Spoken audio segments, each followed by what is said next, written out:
Hello and welcome to another live stream from Portland State University's Learning Center. My name is Travis and I'll be talking to you about chemistry today. Today we're going to be talking about intermolecular forces, phase transitions, and phase diagrams as well. But first I want to get a few of my normal links out of the way. First, I'm going to paste in a link to the Learning Center's webpage. Definitely check them out for the new Learning Center resources they have. You can also follow them on Facebook or Instagram, which are the next two links I'm pasting in there. And if you're ever looking for copies of all these videos that I'm making, plus other videos that other tutors are making, you can check out the PSU YouTube channel. That's this next page here as well, right there. And you're probably watching me on the Pinji room there, but if you ever needed a link to the Pinji room, it's that guy right there. So let's go ahead and get started. You can also see the Pinji link right below me over on that side. It's all mirrored. It's not mirrored, one of the way. That's the link at for the Pinji room. That streams live every Wednesday and Saturday. Wednesdays at 5 p.m. and Saturdays at 2 p.m. for chemistry. So let's get started for today. The first question I'm going to talk about today is the question 10 out of the back of chapter 10. This is talking about neon and HF, which is hydrofluoric acid if it's in water. They approximately have the same molecular masses, is what this is saying. And the first question we're asking is to explain why the boiling points of neon and HF differ. So HF is a hydrogen bonded to a fluoride, and the molecular weight of fluoride is about 19 grams per mole, and the molecular weight of neon is about 20. So when you add a hydrogen to that fluoride, you end up with both of them being just around 20 grams per mole. To be specific, you can see how close they are. The molecular weight of neon is 20.1797 grams per mole, and the molecular weight of HF is equal to 20.06343 grams per mole. And why they're asking this question is that really close molecular weight should mean that they should have fairly close boiling points if we don't have something called intermolecular forces, which is probably something you've heard a bit about over the last few days. So there's a few different types of intermolecular forces. These are the forces between molecules, basically. They're not actual bonds like we would have an ionic or a covalent bond, but they are forces that interact between these things, and that's what kind of gives us the different phases of matter, which would be solids, liquids, and gases. So in solids, those intermolecular forces are very rigid and strong. They're holding on together and they create kind of a lattice structure for most solids. When they come to liquid, some of those forces start to break and then bond with other molecules nearby. So there's kind of this fluid motion going on, but they're always going to have this intermolecular forces kind of acting between them. And for a gas, those intermolecular forces are basically completely broken to the point where the atoms are basically flying through the air, essentially not reacting intermolecularly with each other until they get really close. And there's always small interactions happening, but it's a lot less than the liquid or the solid stage. So there's different types of intermolecular forces. When we look at these problems, we have to kind of look at all the different types and determine for each molecule what type of intermolecular forces it could have. So the first type I talk about is dispersion forces.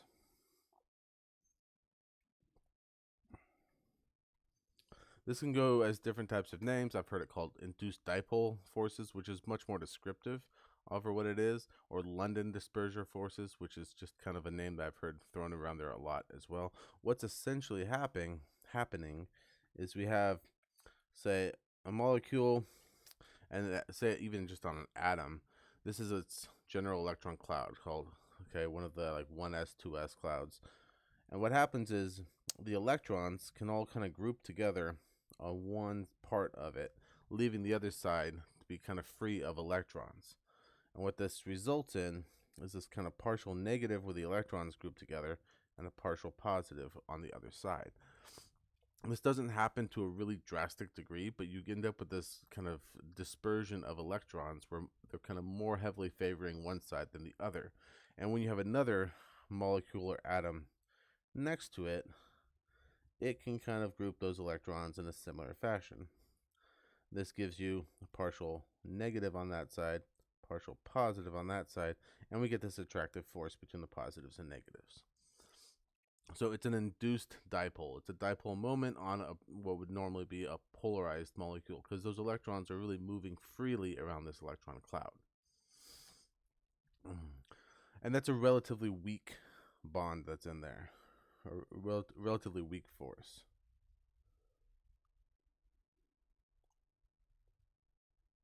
And you're going to have those dispersion forces in every type of molecule. Everything can always basically distribute its electrons around a little bit to have that induced dipole moment.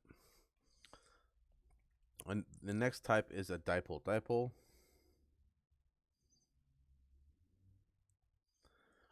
And put forces. In this one, we actually have a molecule that has a dipole with it. So it's a polar molecule. These are always polar. So it's not going to be just an atom necessarily like neon is. A good example of that could actually be HF, but I'm going to draw next to here HCl. That's hydrogen bonded to chloride. Put a little bond between them. So when these two bond together, we end up with a partial positive just with that hydrogen, because it has one electron to share, and now it's sharing it with chloride. Chloride's much more electronegative, so it's going to suck that electron up, leaving hydrogen kind of barren of electrons. The electron density around hydrogen is much, much lower than the electron density around chloride. So we end up with this dipole moment. And if you have a bunch of these HCl's floating together, say I have another one over here, just below, but it's flipped around the other way. And they would do that naturally, because now I have this partial positive here, this partial negative there, and we get this bonding happening between the dipole moments. And this type of intermolecular force is has a moderate strength to it.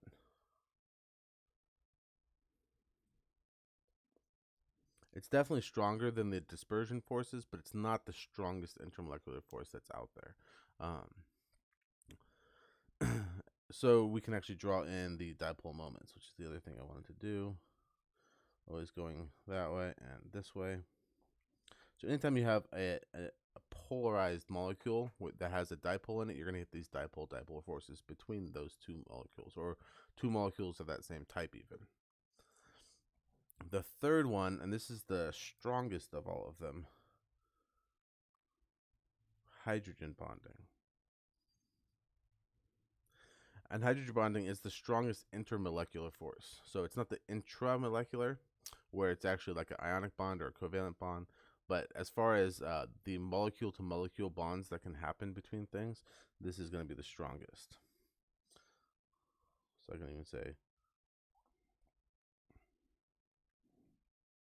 I should probably put that as same color as the others. And hydrogen bonding doesn't just happen whenever there's a hydrogen. It has to be bonding to one of three specific types of atoms. So this happens when hydrogen is bonding to either an oxygen, a nitrogen, or a fluoride. And those are the three different types of atoms. So you could have anywhere in there an OH, an NH, or an FH. In this case, in this problem, we have an HF. So we have hydrogen bonding here. So when I draw that one to the H and F, if I draw the next H, F, and H, the intermolecular force between these guys are really, really, really strong. So to break those takes a lot more energy, which means the boiling points go up. And that's what they're saying here, explaining why the boiling points between those two differ. It's because if we looked at the types of intermolecular forces these two have, when I look at neon, which is a noble gas, and I put a bunch of neon atoms together, they're pretty happy. You know, they got full electron shells. They don't really want to make any bonds whatsoever. They're floating around. There's a reason why they call them a gas. They don't liquefy very easily. You have to put them under pretty high pressure to do so. The only way, and the only intermolecular force they're going to have is this dispersion force. So even though they're pretty happy, they can get electrons kind of dispersing onto one side, just so we can have these little intermolecular bonds going between them. And I should draw at least one more.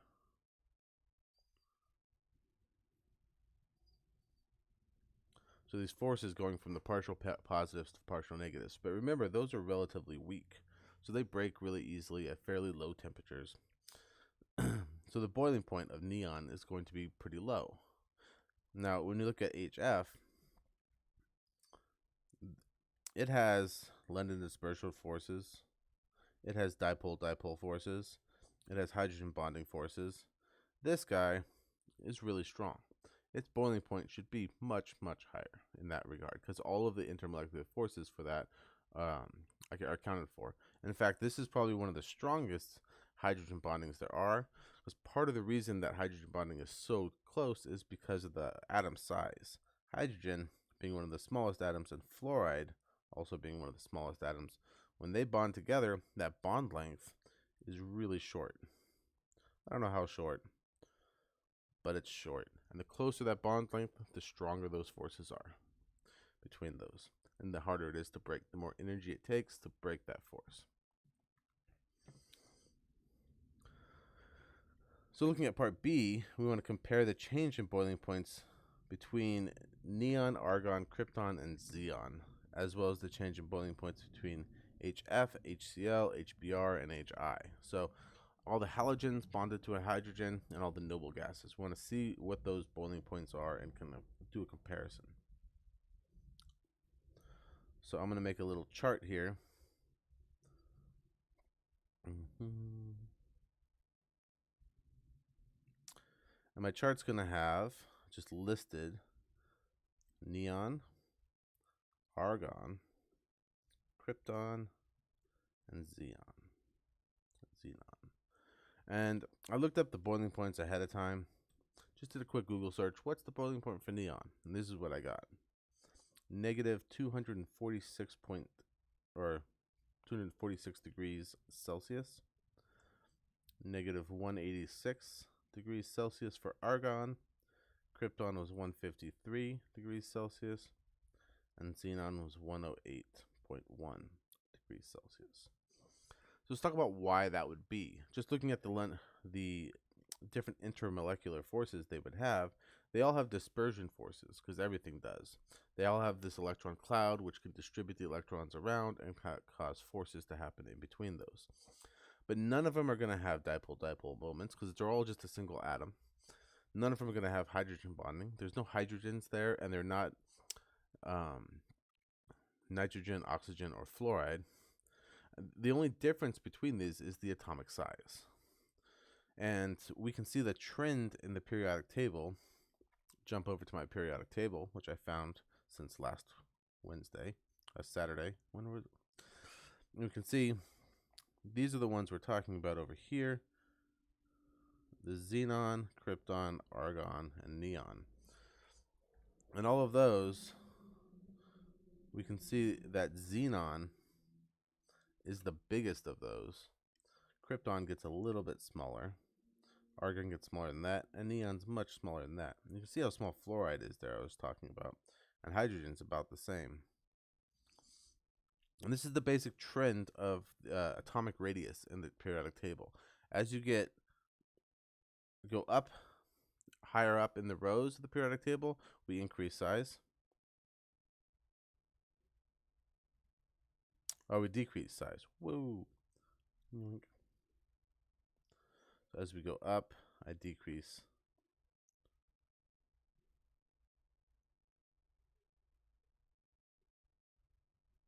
size. I'm running out of space.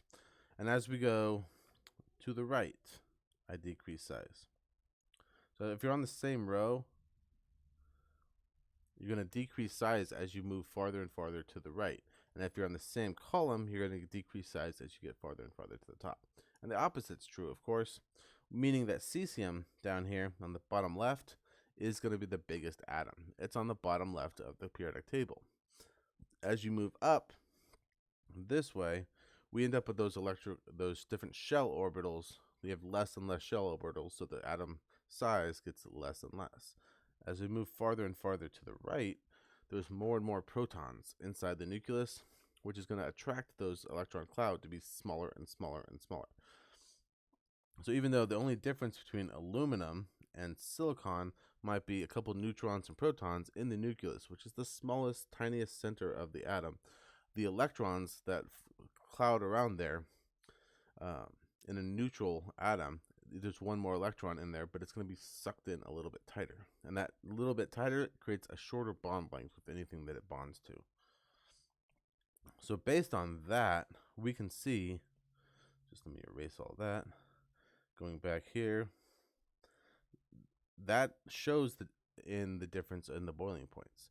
Xenon, being the biggest atom, has the lowest or has the highest boiling point.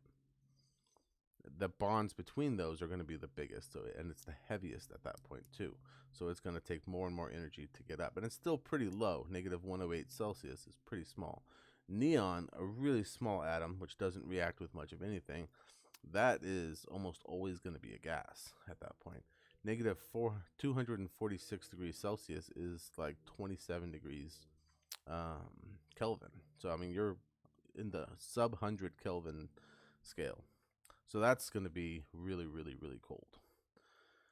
We can also look at the halogens, so like HF, HBr, HCl, and HI. HI. And we can see a similar type of pattern, where HI is negative 36 degrees Celsius, HCl is negative 66 degrees Celsius, HBr is negative 85 degrees Celsius. And it's the same type of trend where the smaller the atom is, the lower the boiling point is going to be for it. Is going to be pretty common. But when you get to HF, however, with HF, it's 19.5 degrees Celsius, a positive number. And the reason why that's so high is here, right here, we have hydrogen bonding. We don't have that with HBr, HCl, or HI, but we do have it with the other one. So everything down here, say all of these three, these are all just dipole-dipole. I'll call it D-D. And then this side over here, all of them, put my arrows.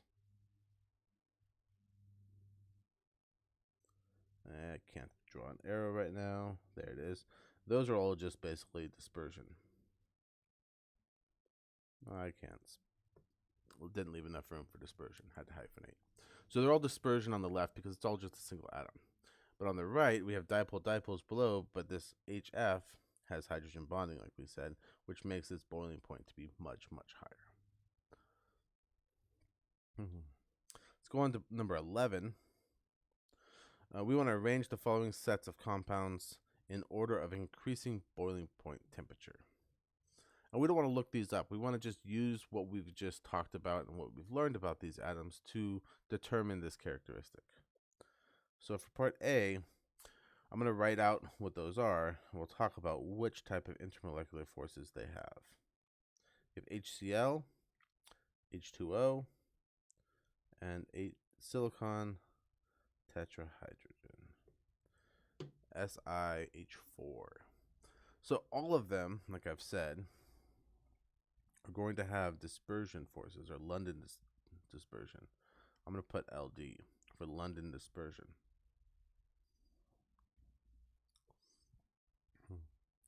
They're all going to have that. They all have the ability to kind of move their molecules to one side or the other and redistribute to create this induced dipole force. Some of them are even going to have dipole-dipole. Because if we look, HCl, there is a definite dipole there, a dipole moment. Where hydrogen is positively charged, chlorine is negatively charged. It's going to be pulling that dipole moment towards the chlorine.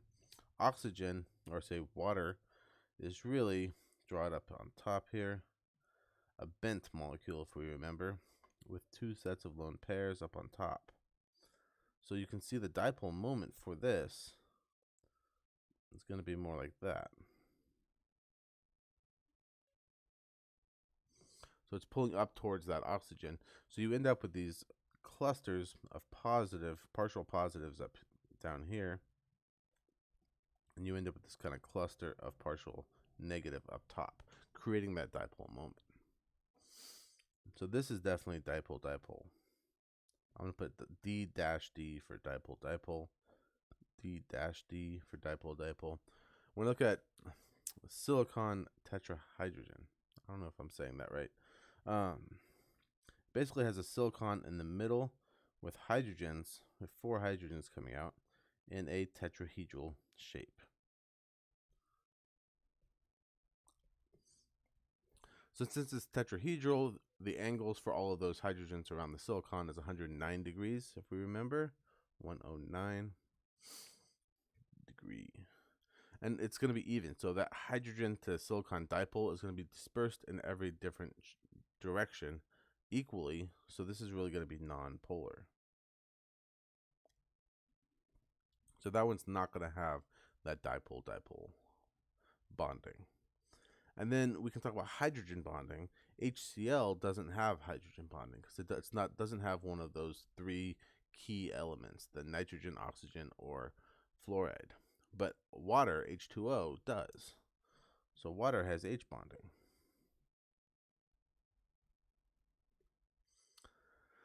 Since it has that hydrogen bonding, it's going to be much, much higher at boiling point than the others will be.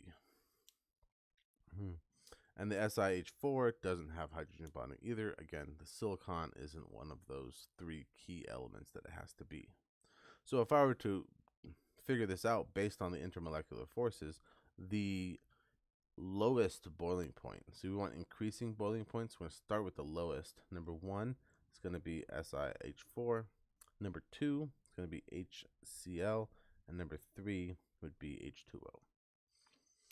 And I might add, for hydrogen bonding, something, I ran out of space. Let's get a new page. So there's different types of hydrogen bonding. Really, like I said, if you have something like water, you get hydrogen bonding with other waters, right? So I can have another oxygen down here. It has hydrogens spread out, and there's hydrogen bonding between that H and that O. Same, there'll be another oxygen over here, and there'll be a hydrogen there, and say a hydrogen there, and there's hydrogen bonding going on between that H and that O as well. So you get that hydrogen bonding intermolecular forces.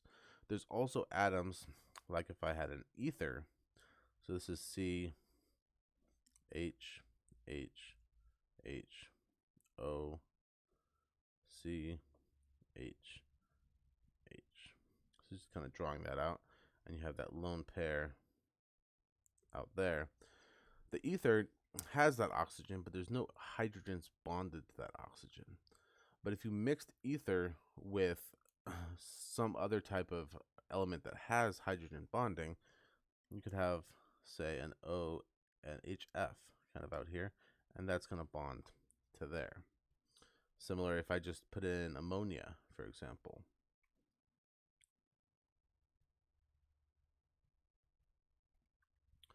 That OH between there is going to bond between there because the ether is capable of hydrogen bonding, of receiving that hydrogen bonded H, but it can't provide that hydrogen bonding.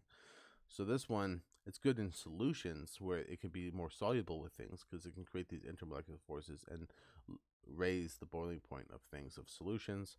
But this, if we're talking about a pure substance, we're looking for an oxygen or a nitrogen or a fluoride that's actually bonded to the H, not just capable of creating the intermolecular force between those. Anyways, I digress. So that was part A, where we had a 1, 2, and 3. For part B, we're going to be looking at F2, Cl2, and Br2. Now, all of these, I can always just write, they all have London dispersion, intermolecular forces. That comma was way too high. When we look at the bonds, a fluoride bonded to a fluoride, it doesn't have a dipole moment because they're the same atom. There's no difference in electronegativity going on there. So there's no dipole-dipole moment. And we can see the same for chloride and bromide as well. This same atom. So we're not going to have any dipole-dipole moments, and there's no hydrogens to speak of. And as long as they're all pure substances, there's no hydrogen bonding either. So what we want to look at here is the size, essentially. And the smallest size is going to be the fluoride. The largest size is the bromide. And we can see that again over here. Your fluoride is here. Okay. One of these smallest atoms that is going to be out there. And your bromide is down here. You can see bromide is 2 rows down. It's much bigger than the fluoride is. It has much bigger room to disperse those electrons out around it, which means that electron density is weaker. The same number of valence electrons on fluoride is packed into a much smaller space. We have a much stronger electronegative force there, and the bonds end up being much closer as well because we have a smaller atomic size. Which means we're going to end up with fluoride being the lowest boiling point, 2 and 3.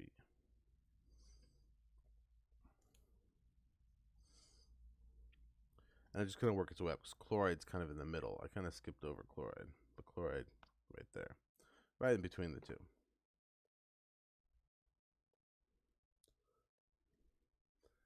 For part C, part C has methane, CH4, ethane, C2H6, and propane, C3H8. So we can draw these out. This is really just a tetrahedral of hydrogens mixed around a carbon is methane. When I draw ethane, that's C bonded to 3 hydrogens each. I'm not drawing the stereochemistry here, but we can see that it's nonpolar essentially because it's got equal and opposite forces. They're all tetrahedral shapes. They're all sp3 hybridized carbons that are in there. So we end up with, these are both nonpolar. Nonpolar. I'll just put arrows. And same is true for C3H8 or propane. Really, we just have 3 carbons bonded together, which are fully populated with hydrogens. The carbon likes 4 bonds to get its octet. There we go. We have the same thing. It's a nonpolar thing, nonpolar molecule. It's all stretched out. There's no other ways to mix propane, ethane, and methane around, because no matter how you bond carbon to carbon, you can't change the basic order of things. It all just kind of stretches out to that. So all of these are going to have London dispersion, of course.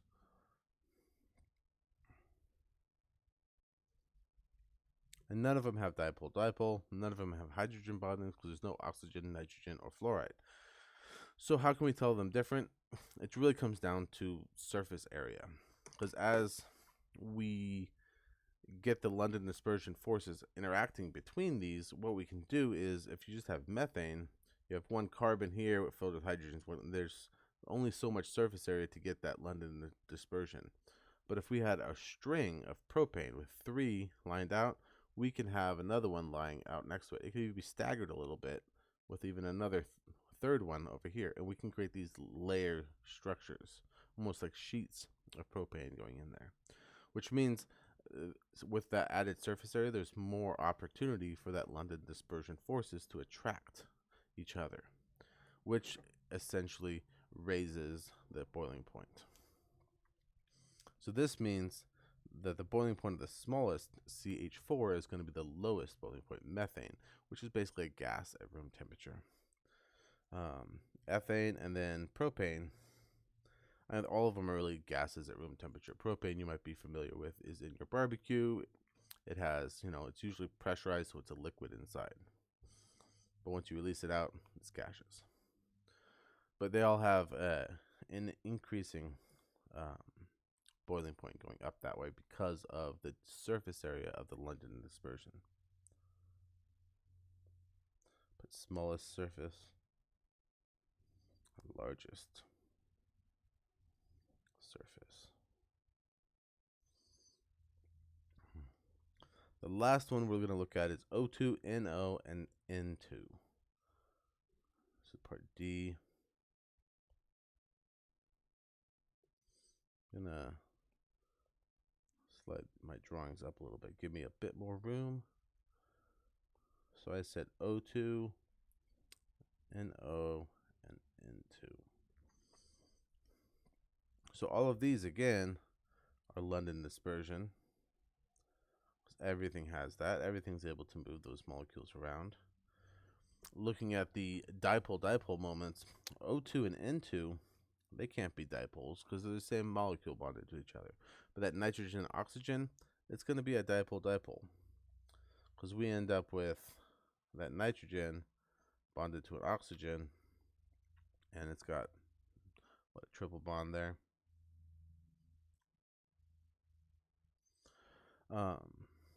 We have that dipole moment basically going this way because oxygen's more electronegative than nitrogen.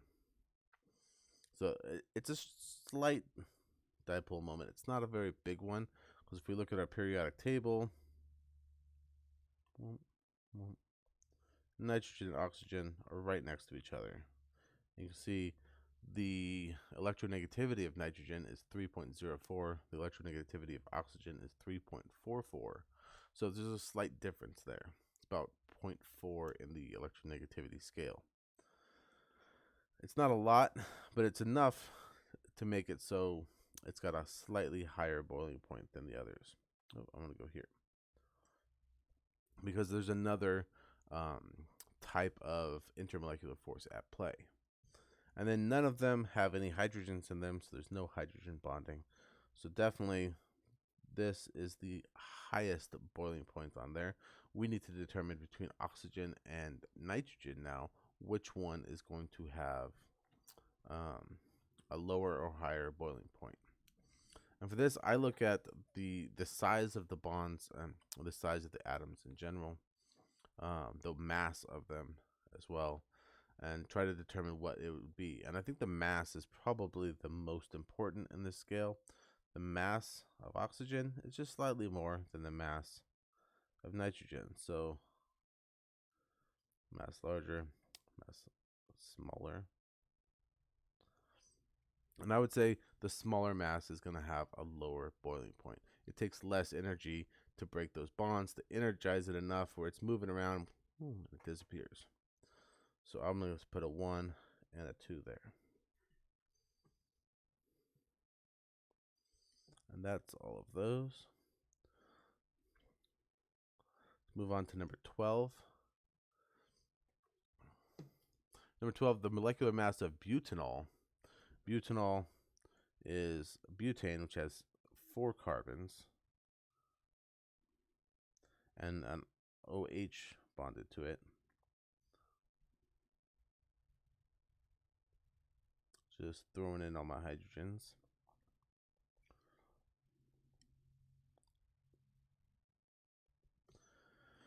So that's butanol. The molecular mass is 74.14. That of ethylene glycol is CH2OH. CH2OH. So that's going to look like this. Each carbon has 2 hydrogens, and then each one's bonded to an OH. Like that. So there's less carbons, but there's more oxygens. These OHs are alcohol groups on there. So we have basically a diol and an alcohol in this. Well, they're calling it ethylene glycol. So the molecular mass of ethylene glycol is 62.08. Yet their boiling points are 117.2 and 174 respectively. So they're saying this has got the higher boiling point. They want to know why. We can look at this in the terms of the types of molecular forces that they have and try to justify that. So looking, of course, they both have London dispersion. Both have London dispersion. Which one would have more London dispersion? Well, the one with the greater surface area, right? So this one, the butanol has more surface area to it, so it's going to have a better chance of London dispersion forces, where the ethanol or ethylene glycol only has 2 carbons in it, and then the OH is on the ends. It's a shorter atom. It's not going to have as much room for that London dispersion. So right there, butanol wins that battle. But we need to continue and look at all the other ones. Remember, this is the weakest. Intermolecular force. London is that dispersion. So looking at the dipole, well, they both have kind of a dipole moment to them. They're not nonpolar, where we have a dipole right here, essentially, between the carbon and oxygen. All the other carbons are the same. They're kind of pulling in the same way, but that oxygen's really tugging off to the side a lot more. When I look at the one on the right, this one kind of has this guy pulling this way and this guy pulling this way.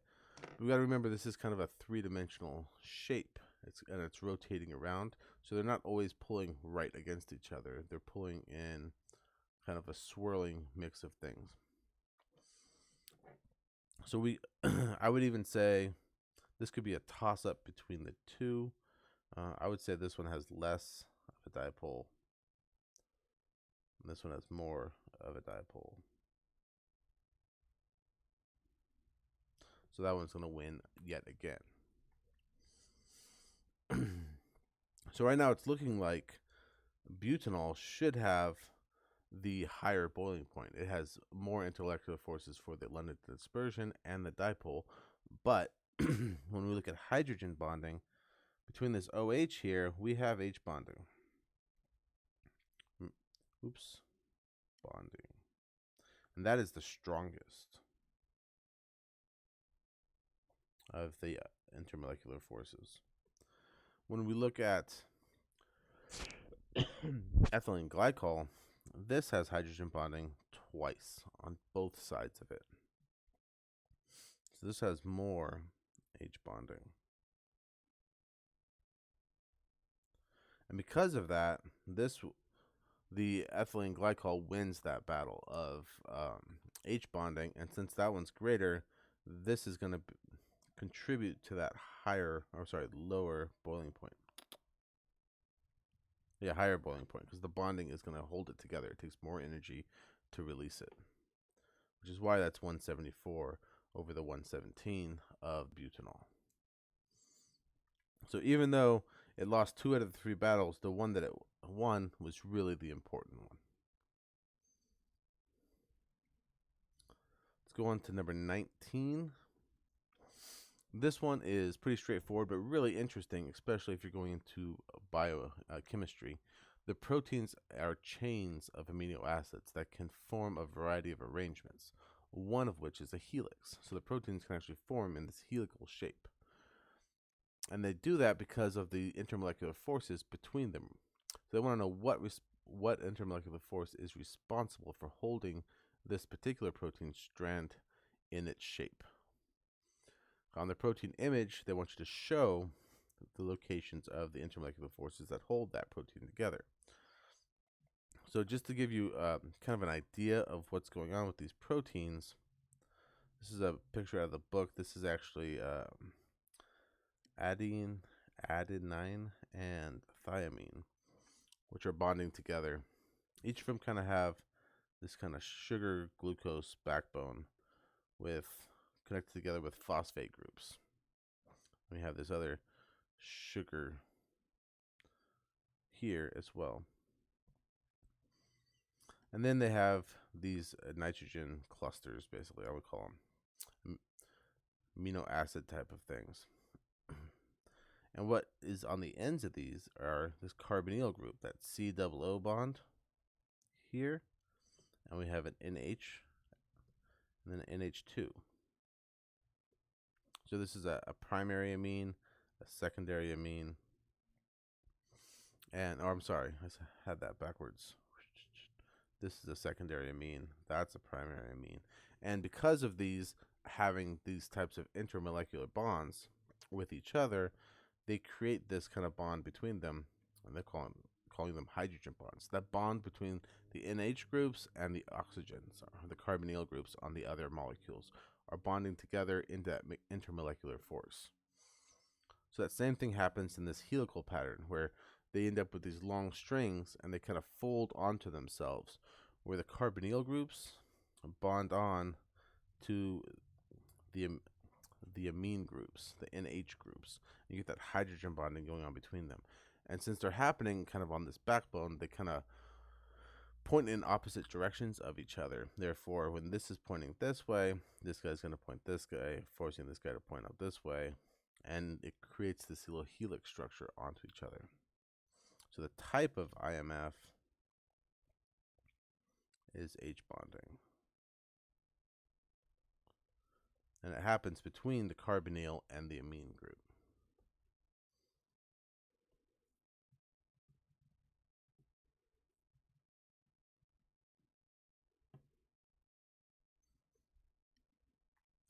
So for this one, we want to explain the following observations. Part A, it says it takes an egg. It takes longer to cook an egg in Fort Davis, Texas, which has an altitude of 5,000 feet above sea level, than it does in Boston at sea level. They want to know, why is that going to be the case? So when I talk about cooking an egg, I'm thinking they're hard boiling.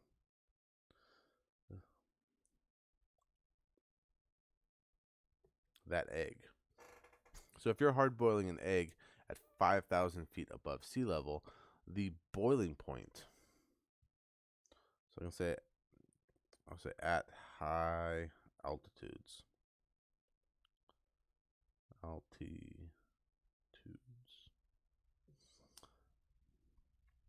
The boiling point of water is lower. And that's an important thing if you're trying to cook with boiling water. So if you were to graph, put your temperature on this side and kind of the energy, you could see that the water is going to go up in temperature until it hits this point where it's going to flatten out. And at this point, so down here it's liquid. You have liquid water, QUID, going up that slab. The water is getting hotter and hotter and hotter. And then across here, it's boiling. So when the water is changing phase, it's absorbing that energy. It's taking the energy in, and the temperature is not going up. And because of that, at a high level, this boiling point is going to be less than 100 degrees. It's going to be lower. At sea level, we know the water boils at 100 degrees. So at sea level, when the water is boiling and you're cooking an egg in there, it's at a higher temperature than if you were 5,000 feet above sea level. That's almost a mile. If you were in Denver, it'd be even cooler to water. One way that they've combated this problem is they just add a bunch of salt to their water. You add salt to the water, it raises the boiling point up because it breaks up those intermolecular forces. Little ionic ions in there kind of disturb all of the different things, and it increases the boiling point a lot more. So that's why when you cook an egg at high altitudes, it takes longer to cook because you're cooking at a much lower temperature compared to sea level. So for part B, we want to talk about perspiration. Now, perspiration is a weird thing because you sweat, you have pores in your body which release water essentially with some salt and various other things in there. But that water just kind of covers your body. When the hot air hits it, it evaporates that water. As it's evaporating that water, instead of heating up the air right around your skin, it keeps it at a cooler temperature because that energy that would be right there next to your skin is being used to evaporate the water in there. So if I were to draw a diagram, and I'm not an artist, so I have diagrams instead of pictures. This is my diagram. This is me. This is me on a diet. But when the hot air is flowing in around my body, this is the hot air kind of circling around my body. It's getting really hot. And my body is like, hey, Travis, you're sweating here. We're going to start sweating here to cool you off. So it's going to just kind of layer my body in sweat. And I'm going to space it out a little bit more, speed this up. And what that means is that, it's obviously I'm not covered in a little force field of water, but it's something like that, where the hotter areas of your body, they sweat a little bit more. I get more on my chest, on my back, of course, armpits and other areas, definitely back of the neck where I have long hair. But all these areas where the sweat happens, my body it stays cooler when the hot air evaporates that water, because the heat that would be in there is transferred into cooler air. Essentially, the air right around my body, because of the sweat evaporating and absorbing that heat, keeps a small little pocket of cold air right around me. And it's obviously not a little force field of water, but this is the general idea of how sweat is protecting you. So if you had a fan blowing hot air on you and it's evaporating off the sweat on you, first of all, just the air blowing across you can feel the coolness coming on. It's like, it feels good. But as that sweat starts to evaporate, it absorbs the energy of the air right around you, keeping that air around you at a lower temperature. So that's how sweat actually helps cool the body. And forgive my weird looking diagram. Wait, I'm going to make him happy because he's cool. Because I can do stuff like that. That's normally not me in the heat. I hate the heat. Next problem, we have titanium tetrachloride. And it has a melting point of negative 23.2 degrees Celsius. And we have the heat of fusion at 9.37 kilojoules per mole. So first question, switch back to a darker. How much energy is required to melt 263.1 grams of this stuff? Well, since we know the heat of fusion is 9.37 kilojoules per mole, we really just have to figure out how many grams do we have, and we can then use this to determine how much energy it takes for that transition. So we're assuming that the titanium tetrachloride is already at its melting point, and it just needs to do that transition from a liquid to a solid, or liquid to a gas. So to do that, first we need to know what the molecular weight of titanium tetrachloride, which we can calculate because that's equal to 4 times the molecular weight of chloride, which I looked up is 35.453 grams per mole, plus 47.867 grams per mole. And that 47 is, of course, the molecular weight of the titanium. So, trust the calculator. Don't do me bad here. Let's erase all that. 4 times 35.453 plus 47.867. Did I do that right? I think so. We're at 189.679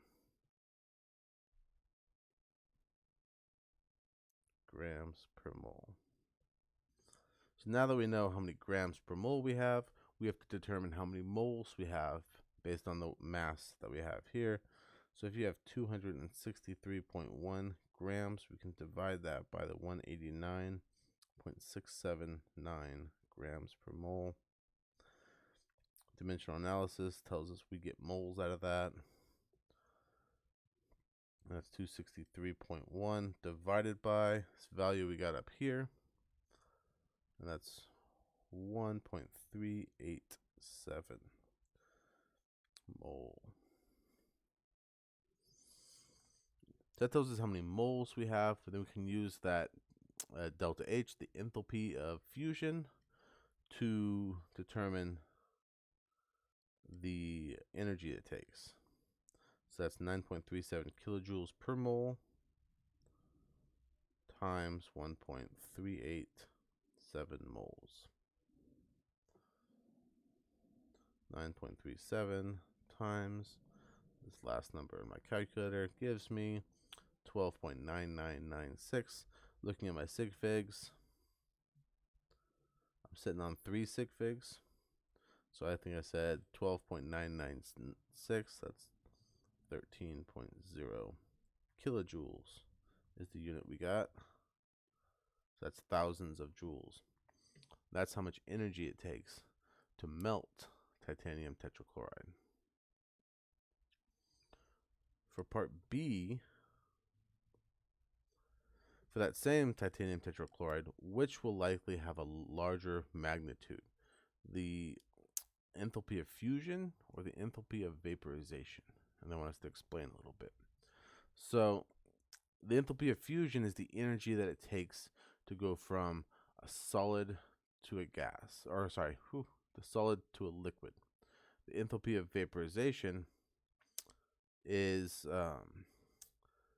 the energy that it takes to go from a liquid to a gas. So like I was saying at the beginning, those intermolecular forces on a solid, they're all rigid. They're kind of locked in place. And as we start to heat those up, they kind of start flexing and vibrating between them. And eventually they hit that point where they're changing from a solid to a liquid. And then they start breaking apart and they start flowing. They're still kind of locked together. They're bonding to this atom. They're bonding to that atom. But we've broken some of those intermolecular forces. And then they're rebonding to other ones nearby just temporarily. They have enough energy to bounce around, but they're always still kind of attracted. When you boil something, you give it enough energy to completely escape all those intermolecular forces. So it's more energy that needs to happen for the heat of vaporization. So in that case, I would say my delta H fusion is larger. Or I'll even just say is greater than the delta H of vaporization. That's because there's less intermolecular forces on the enthalpy of vaporization that it has to break apart. All right, last one. I'm doing good on time. We have elemental carbon has one gas phase, one liquid phase, and 2 different solid phases shown in this phase diagram. So this is a phase diagram. The different lines are the barriers between the different phases from solid, liquid, and gas. And like I said, there's 2 different gas phases. So for part A, on this phase diagram, label the gas and liquid regions. So we know that things are usually solid down here. Where things are at low temperature, this area here is low temp and low pressure. That usually makes something, low temperature and low pressure.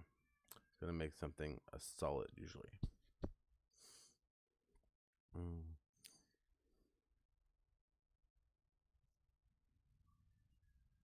low pressure could actually make it go up a little bit, but I'm going to stick with that. If we're looking over on this side, this is high temp, low pressure. So this one I'm going to say is a gas. So high temperature, things are bouncing around in there, everything's kind of vaporized, and it's low pressure, so it can spread out like gases love to do. Just above that, I should point here, this up here is high temp,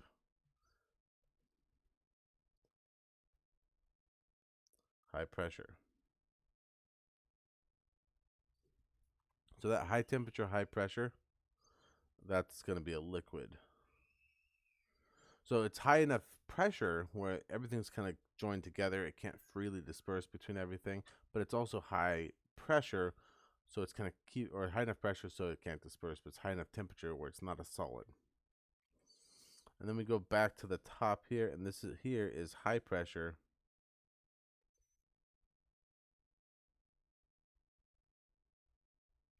And low temp. Low temperature, usually going to be a solid as well. So those are the 4 areas I'm looking at on the graph. So that's part A. Part B, graphite is the most stable phase of carbon at normal conditions. On the phase diagram, label the graphite phase. Well, normal conditions, so if we assume that's standard temperature and pressure, remember STP is just around 1 atmosphere. Let me switch colors here. 1 atmosphere and about, what, 273 Kelvin. So, I mean, you'd be sitting right here at STP. So this has got to be graphite.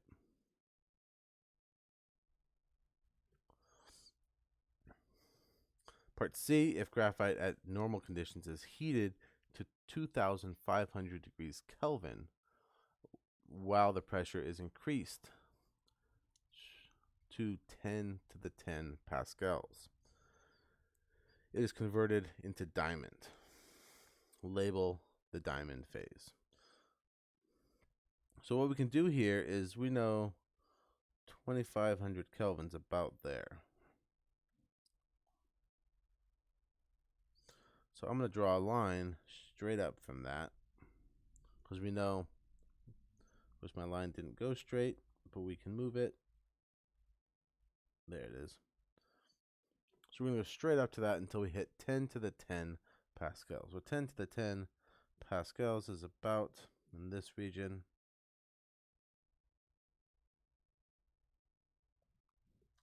Okay, and that's where we're getting our conversion to diamond. I was probably a little high there because really it's got to be there, right?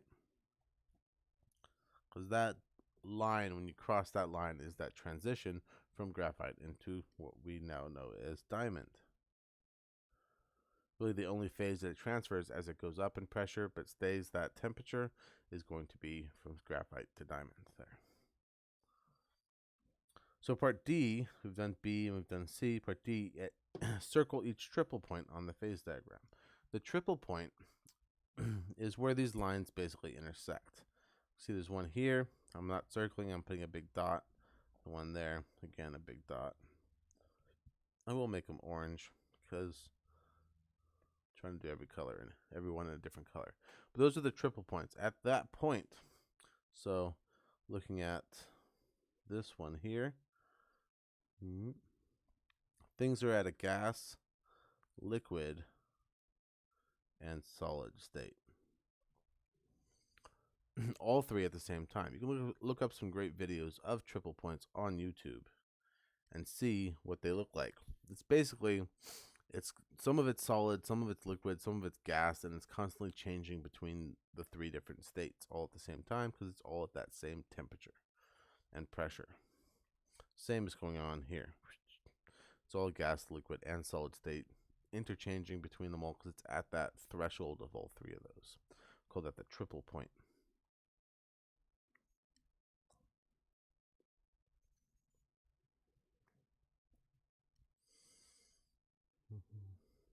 So part E, in what phase does carbon exist at 5,000 Kelvin and 10 to the 8 pascals? So 5,000 Kelvin, I'm going back to red because it's similar, somewhere right in the middle there. So I'm going to draw my line straight up from that again. And move it to where I think 5,000 pascals is, which is about between the 4 and the 6. And we said 10 to the 8 pascals. Again, that's going to be just about right in the middle of the 10 to the 9 and the 10 to the 7. Move it around until I think it's right there. And that gives us the intersection point just over the line there. I'm going with liquid. Definitely not low enough to be gas, because gas would be down here, and that's way lower than that halfway point. So I'm going to answer down here, liquid. And finally, if the temperature of the sample of carbon increases from 3000 Kelvin to 5000 Kelvin at a constant pressure of 10 to the 6, which phase transition occurs? So we have a constant pressure, and we're increasing from two different things. So that pressure is 10 to the 6. So I'm going to draw my line at about 10 to the 6. Now, this bottom scale is way off, but anywhere below 10 to the 7 is basically going to give me the same results if I go across.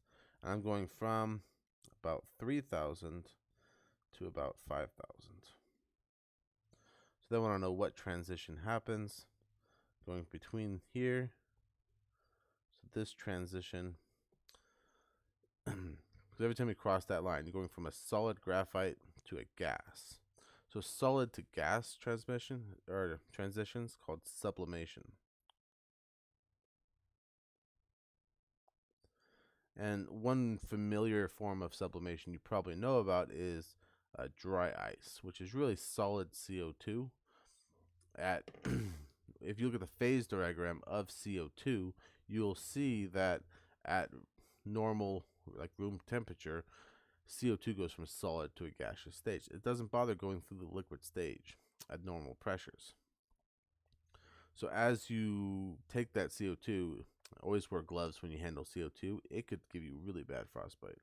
If you put it into water, it creates this nice smoke smog effect. This is what we use in our fog machines and stuff like that. So basically, it's going from the liquid to a gaseous state, and it just fills with gaseous CO2 all over the place. It's also really good to use for cooling because it stays cold pretty easily. And that's called sublimation. You go from a solid to a gas state directly, which is what's happening at that 10 to the 6 power. But it happens at a really high temperature. Either way, that's all I have for you today. Best of luck on everything that's going on. Definitely, if you have any questions, chime into either my drop-in hours on Saturday after the 2 o'clock live stream up until 5 p.m. or make an appointment on Penji with our chemistry tutor, Amir. He'd be happy to help you out as well. Have a wonderful day and enjoy. Thank you.